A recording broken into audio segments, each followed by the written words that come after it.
বিস্টিড কার্নের Brock লেসনারের বিষয় বলবো। আর Brock লেসনারকে আবার স্পট করা হয়েছে, আর এটা ব্রক লেসনারের নতুন ছবি।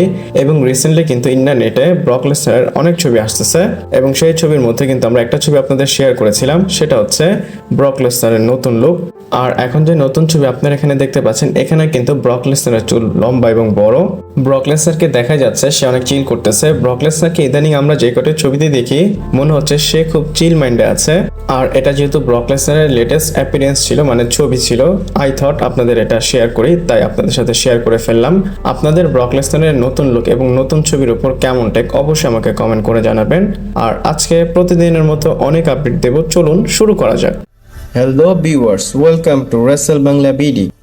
লাইক ফাদার লাইক সান, এই কথাটা অনেক বেশি প্রচলিত। তো এই কথাটা হয়তো গোলবার্ড এবং তার ছেলে প্রুফ করে দিয়েছে। এটা কেন? কারণ আপনারা এখানে ছবি দেখতে পাচ্ছেন, এখানে গোলবার্ড এবং গোলবার্ডের ছেলে আছে।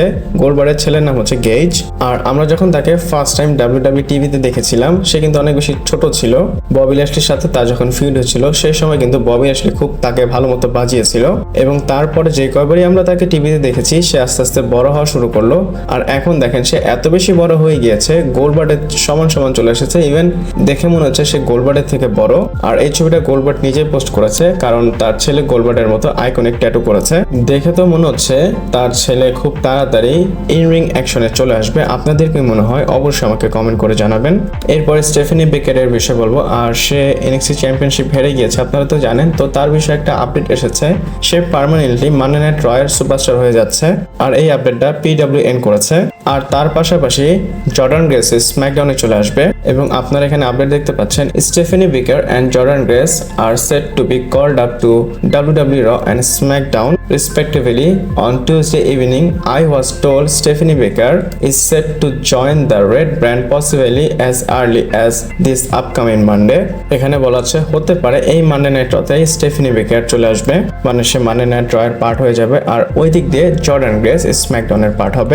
এরপরে রেসেলমেনিয়া 42 এর বিষয় বলবো, যেটা 2026 সালে নিউ অর্লিন্সে হওয়ার কথা ছিল। বাট এখন কি হবে সেটা কিন্তু আমরা কেউই জানি না। প্রথমে আমি বলেছিলাম নিউ অর্লিন্সে হবে, ডাব্লিউডব্লিউ অ্যানাউন্স করেছিল, তারপর সেটা ক্যান্সেল হয়ে গেল।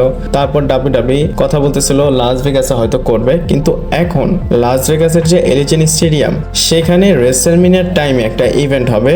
আর এটার জন্য ডাব্লিউডব্লিউ এখনো লাস ভেগাসের এলিজেন স্টেডিয়াম বুক করতে পারতেছে না। আপনারা এখন এটা বলতে পারেন ফাইনাল হয়নি ডাব্লিউডব্লিউ রেসেলমেনিয়া 42 কোথায় করবে। আপনারা যারা আগে থেকে ডাব্লিউডব্লিউ দেখে আসতেছেন, আপনারা হয়তো বুঝে গিয়েছেন এই জিনিসটা কত বেশি উইয়ার্ড। আমরা ছোটবেলা থেকে দেখে আসতেছি, রেসেলমেনিয়া হওয়ার 1 বছর আগেই কিন্তু ডাব্লিউডব্লিউ রেসেলমেনিয়ার স্টেডিয়াম, লোকেশন সবকিছু অ্যানাউন্স করে দেয়। আর এখন দেখেন আর মাত্র 7-8 মাস বাকি, কিন্তু ডাব্লিউডব্লিউ এখনো তাদের স্টেডিয়ামই বুক করতে পারতেছে না। আমি বুঝতেছি না টিকেও কি করতেছে। ভিন্স ম্যাকম্যান থাকলে সে রেসেলমেনিয়া মানে পরবর্তী রেসেলমেনিয়ার স্টোরি শুরু করতো, ভেন্যু বুক করতো, লোকেশন জানিয়ে দিত, থিম বের করে ফেলতো। বাট এখন কি করার, এখন সবকিছু টিকেওর হাতে, আমাদের কিছু করার নেই। আপনাদের এটার উপর কেমন টেক অবশ্যই আমাকে কমেন্ট করে জানাবেন। এবং রেজা অফিসিয়াল নামে একজন আমাকে কমেন্ট করে লিখেছেন, আমি চাই আপনার কমেন্টগুলো আপনার ভিডিওতে যেন একটু শো করেন। এবং প্রশ্ন করে লিখেছেন আপনার বয়স কত। ভাইয়া আমার বয়স 24। তারপর লিখেছেন আপনি আপনার ফেস কেন আমাদের দেখাচ্ছেন না, আমরা আপনার ফেস দেখতে ইচ্ছুক। ভাইয়া অবশ্যই আমি দেখাবো, আমার একটা সাবস্ক্রাইবের টার্গেট আছে। যদি আমার সাবস্ক্রাইব 50K অথবা 100K হয়ে যায়, অবশ্যই আমি ফেস রিভিল করব। তারপর আপনি লিখেছেন আপনি কি বিয়ে করেছেন? না, আমি এখনো বিয়ে করিনি। আশা করি আপনি আপনার উত্তরগুলো পেয়েছেন। ইভেন আপনারা যারা নতুন এখনো ভিডিও দেখতেছেন, প্লিজ আমার চ্যানেলটাকে সাবস্ক্রাইব করবেন, ভিডিওটাকে লাইক করবেন, ফ্রেন্ডদের সাথে শেয়ার করবেন। এরপর কোডি রোডসের বিষয় বলবো। আর আপনারা জানেন কোডি রোডসের একটা পডকাস্ট আছে, what you wanna talk about. আর এই পডকাস্টে রিসেন্টলি তার ওয়াইফ এসেছে এবং তার ওয়াইফ তাকে প্রশ্ন করেছে এমন কোন সুপারস্টার বা এমন কোন রেসলার আছে যাকে তুমি দেখতেছো তার বয়স হচ্ছে বাট সে আরো বেটার থেকে বেটার হচ্ছে।